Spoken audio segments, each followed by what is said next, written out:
Ladies and gentlemen, fellow alcohol enthusiasts, welcome. Today we're taking a look at Knob Creek. Knob Creek is a brand of whiskey, bourbon whiskey to be precise, made by Jim Beam Distillery in Claremont, Kentucky. It is one of 4 Jim Beam small batch bourbon brands targeted at high-end liquor markets, which is a sentence I never thought I'd say. Jim Beam and high-end at the same time. Anyways, but yeah, so this is made in Jim Beam's place in Kentucky. By the way, why is it called Knob Creek? Because Dick River was already taken. To make that joke even more worse, there is actually a Knob Creek. It's where Abe Lincoln's childhood home was, or nearby, in Kentucky.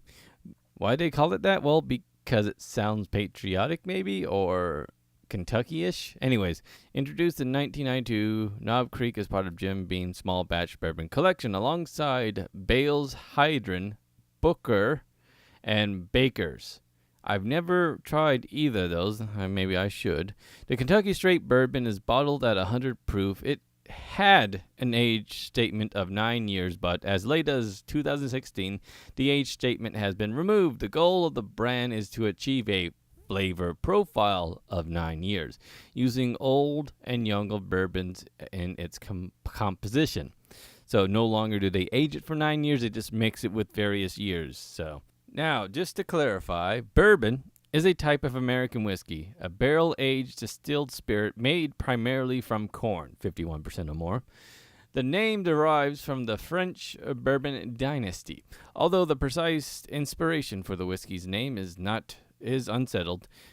Likely candidates for this include Bourbon County in Kentucky, where a lot of whiskey's made.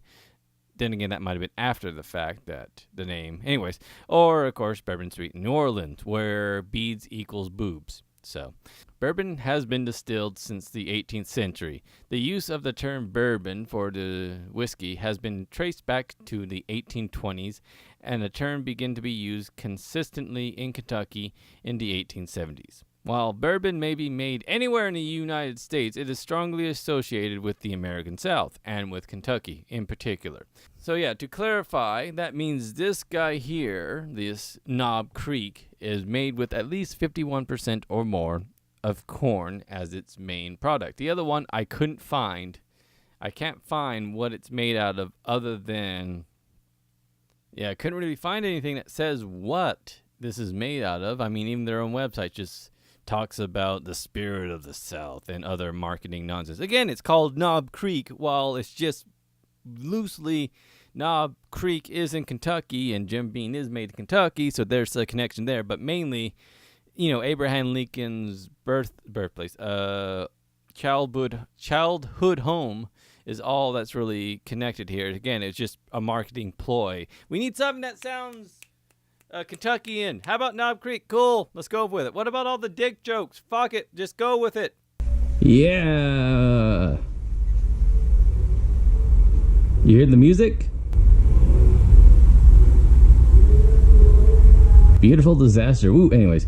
One of the benefits of living next to a, stadium, pavilion, whatever they call it, is free concerts occasionally.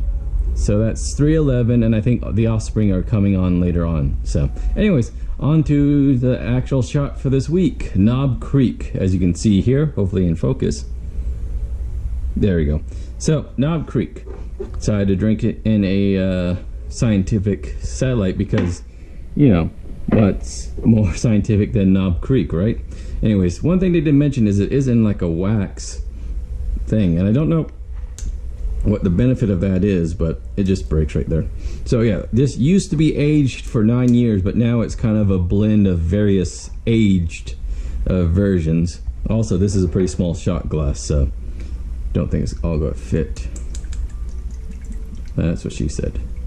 Oh wait, what am I doing? I'm supposed to be pouring down here. That's the whole point of this camera. Then again, there's not much point to this camera, is there? Look, Knob Creek, focus.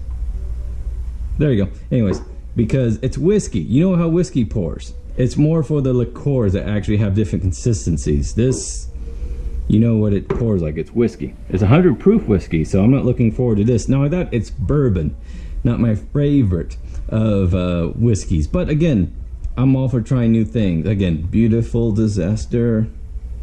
I still need to figure out a proper microphone, because again, the microphone you're hearing is on here as well as in here. Also, that's my confirmation it's still recording. So let's give this a good smell.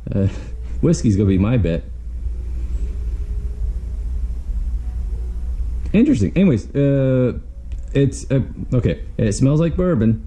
The classic Jim Beam Jack Daniels, which is appropriate because this is brewed by the Jim Beam guys. Knob Creek Distillery. Of course, they say Knob. See, that's the interesting thing. Before I looked this up, I thought Knob Creek was its own whiskey. I didn't realize it was just a high-priced offshoot of Jim Beam. So they apparently Jim Beam has a couple other ones that they try to make high-priced. So, well, the audience cheered. They must have did something good. Man, that's a big flame.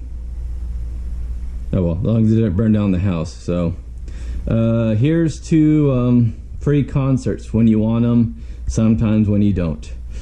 Oh boy, here we go.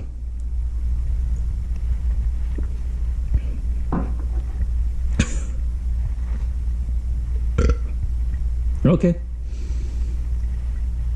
Ooh, that aftertaste. Oh boy.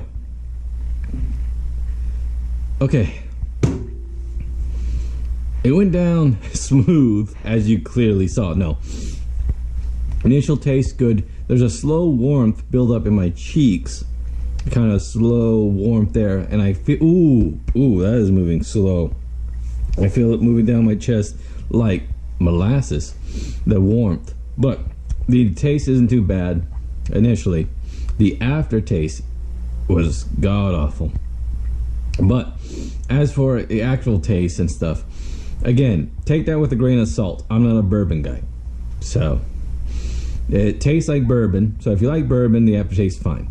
But it's a pretty strong aftertaste. But the initial taste, initial shot, good. Everything down, warm. Nothing too bad. Especially for it being quote unquote 100 proof, which is 50% alcohol by volume. So sorry, just listening to music. But yeah, so that's interesting. Anyways, so for 100 proof, it wasn't as strong as I thought it'd be, but it was the taste that I thought it would be, in that it's a traditional bourbon. A bit smoother. So Jim, but a little bit nicer, which is what it is. It's Jim Bourbon's whiskey. Put a little bit of labeling on it, and it's different somehow. No, a little bit of more aging, I think they did with this one. Because again, it used to be 9 years for these guys. I'm trying to see what song this is. I don't know 311 that well to know. Anyways, so that was it for the shot this week. Again, man, this is a mess. But I'm trying to sort these all out. I think my next one is in the fridge already. It's going to be a flavored vodka, I think. So, anyways, so, whew. Ooh, ow, throat. A little bit of heartburn there. Interesting. But yeah, it's not horrible. Which is my traditional review of bourbon in general. It's not horrible taste, but it's not my cup of tea.